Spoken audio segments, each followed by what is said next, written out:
Assalamualaikum warahmatullahi wabarakatuh. Perkenalkan, saya Ana Trirahma dengan NPM 2010310500004 dari kelompok 7, pemaparan materi mengenai pengelolaan keuangan. Di sini saya akan membahas mengenai mata kuliah pengelolaan pendidikan dengan dosen kami Bapak Dadang Menendara FPI. Yang akan saya jelaskan yang pertama ada pendahuluan, kemudian pembahasan, dan hasil observasi, kemudian ada kesimpulan. Yang pertama, pendahuluan. Lembaga pendidikan adalah suatu badan yang berusaha mengelola dan menyelenggarakan kegiatan sosial, kebudayaan, keagamaan, penelitian, keterampilan, dan keahlian.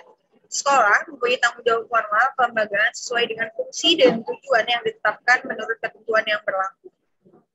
Tanggung jawab keilmuan berdasarkan bentuk, isi, tujuan, dan tingkat pendidikan juga tanggung jawab fungsional yang profesional dalam pengelolaan dan pelaksanaan pendidikan yang menerima ketetapan berdasarkan ketentuan jabatannya.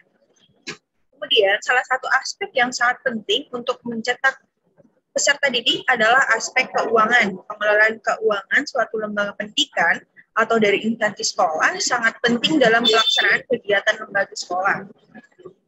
Kemudian ada pembahasan, apa sih pengelolaan keuangan itu? Pengelolaan keuangan tidak bisa lepas dari disebut dengan manajemen. Pada dasarnya, manajemen berasal dari to manage, yang berarti mengatur, mengelola, atau mengurusi. Manajemen sering diartikulasikan sebagai ilmu, kiat, dan profesi. Sebagai ilmu, manajemen dipandang sebagai suatu bidang pengetahuan yang secara sistematis berusaha memahami mengapa dan bagaimana orang bekerja sama untuk mencapai tujuan yang membuat sistem keuangan yang lebih bermanfaat. Kemudian, apa sih tujuan pengelolaan keuangan? Yang pertama, meningkatkan efektivitas dan efisiensi penggunaan keuangan sekolah. Yang kedua, meningkatkan akuntabilitas dan transparansi keuangan sekolah. Dan yang terakhir adalah meminimalisasi anggaran sekolah.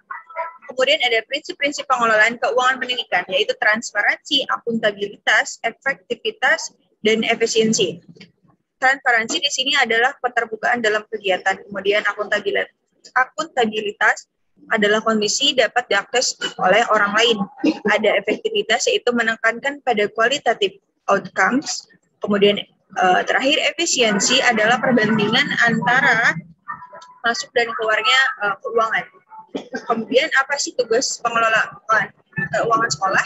Itu yang pertama untuk perencanaan perkiraan, kemudian memusatkan perhatian pada keputusan investasi dan pembiayaan, dan terakhir bersama dengan pihak lain mencari sumber dananya. Nah, sumber-sumber dana itu dari pemerintah, orang tua siswa, masyarakat, alumni, peserta kegiatan, dan kegiatan wirausaha sekolah. Kemudian ini hasil observasi saya bersama teman kelompok saya ke SMP 1 Karawang Barat, tepatnya ke bendahara sekolah. Yang pertama, dari mana saja sih sumber keuangan sekolah itu? Nah, biasanya sumber keuangan sekolah hanya dari BOS atau bantuan operasional sekolah.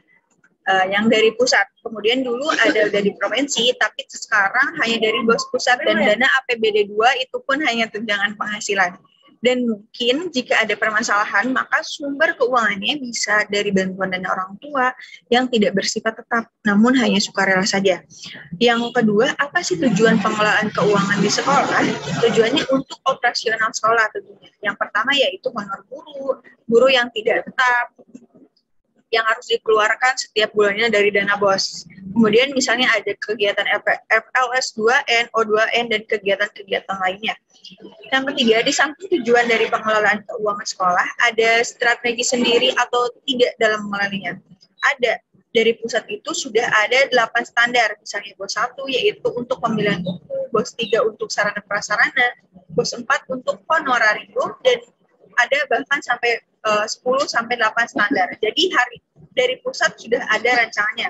Kemudian apa saja tugas yang harus dilakukan pengelolaan keuangan lembaga pendidik, yaitu tugasnya mengelola dana BOS, dari pengusunan RKS, pengambilan uang, dan mengeluarkan uang.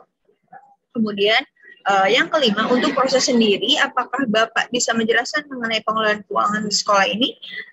Untuk jawabannya, untuk question itu menunggu. Jika dalam RK per bulan, per 3 bulan, kalau sekarang keluarnya bertahap, misalnya tahap 1 itu bulan Januari sampai April, lalu tahap kedua bulan Mei sampai Agustus, dan tahap 3 itu September sampai Desember.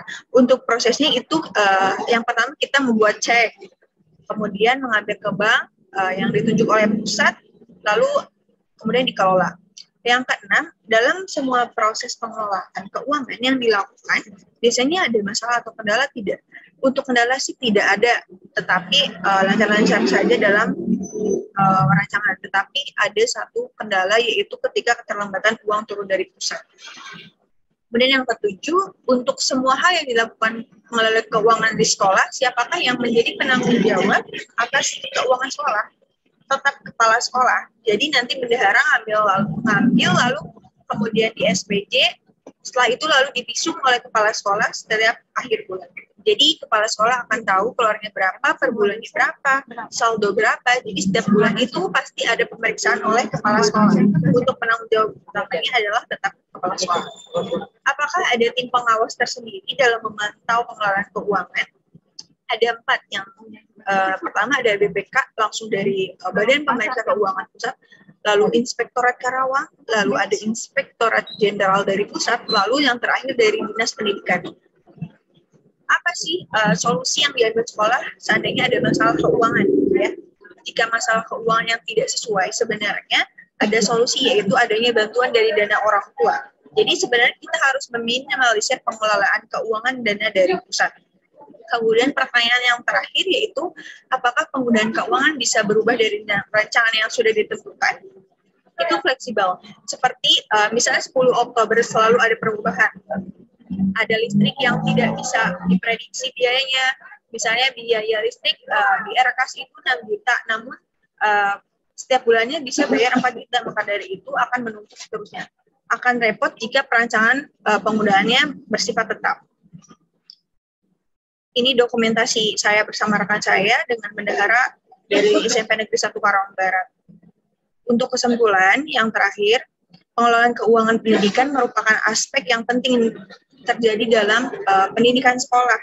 Untuk mencapai kegiatan pendidikan yang baik, maka diperlukan pengelolaan pendidikan yang efisien agar sekolah dapat berkembang sesuai tujuan bersama. Pengelolaan keuangan juga merancang perencanaan yang sebaik-baiknya. Maka dari itu pengelolaan keuangan harus dipegang oleh seseorang yang profesional dan jujur tentunya. Dalam kegiatan ini harus memiliki prinsip-prinsip sebagai pegangan agar pelaksanaan kegiatan sekolah dapat berjalan sesuai dengan rencana yang telah dibuat dan berjalan dengan transparan tanpa ada tutup-tutup antar satu sama lain. Kemudian efektif dan efisien serta dapat dipertanggungjawabkan dengan penuh. Mungkin itu saja yang dapat saya sampaikan. Kurang lebihnya mohon maaf. Terima kasih atas perhatiannya. Wassalamualaikum warahmatullahi wabarakatuh.